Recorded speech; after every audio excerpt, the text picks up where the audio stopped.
Welcome back to the 2014 Los Angeles Auto Show. I'm Jason Rzucidlo, reporting for AmericaJR.com. And I'm being joined by Richard Homan from Kelley Blue Book. How are you today? I'm well, Jason. How are you? Very good. Thanks so much. Please talk about the auto show this year. What are the highs and the lows? The highs? Well, I'll start with the highs, and hopefully I can take up all your time with the highs, because there are a lot of them. It seems that the compact and subcompact SUVs are really coming on. And a little bit of luxury's coming back.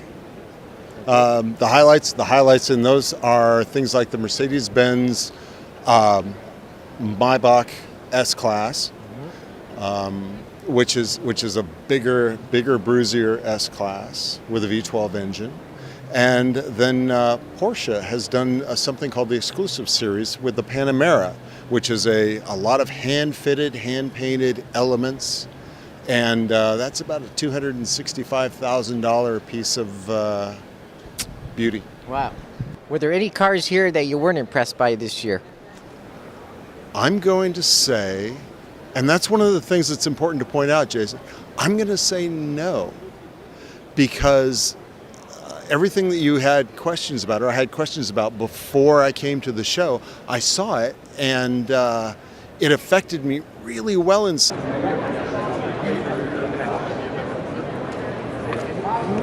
Last night we had the KBB Awards, and go ahead and talk about that.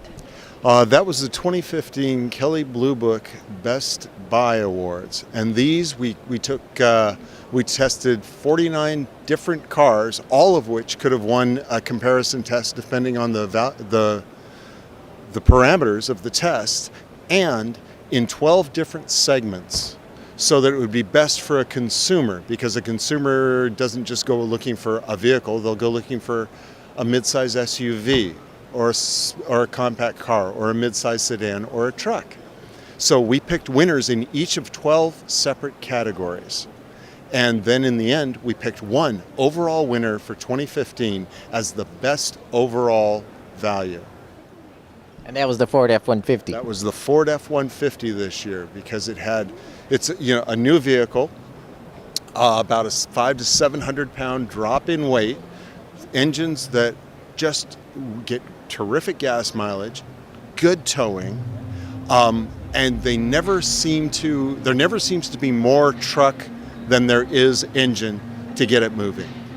And now behind us is the Chevrolet Volt, and that was also one of your winners. Chevy Volt was the winner in the electrics and hybrids category. And there was a lot of debate in most of the segments, because all of these cars are the best in each of their categories. They were already, winners of a sort just by being chosen.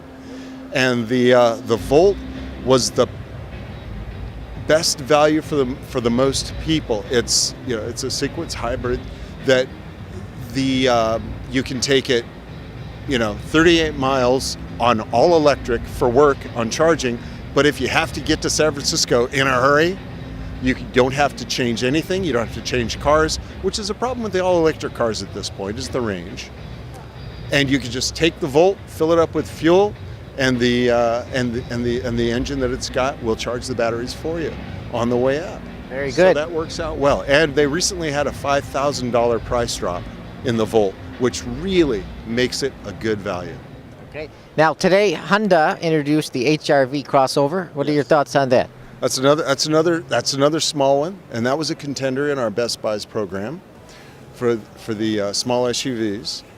And again, the thing I'm impressed about is how well packaged all of these vehicles are. The CX-3 we were talking about earlier, the Honda, really, the HR-V. They're really doing amazing things with smaller cars, and I appreciate that, being so tall. Very good. Now, this year, Mitsubishi had a press conference for the first time in quite a while. What are your thoughts on that? I wasn't at the Mitsubishi press conference. I was in another building doing another work. All right.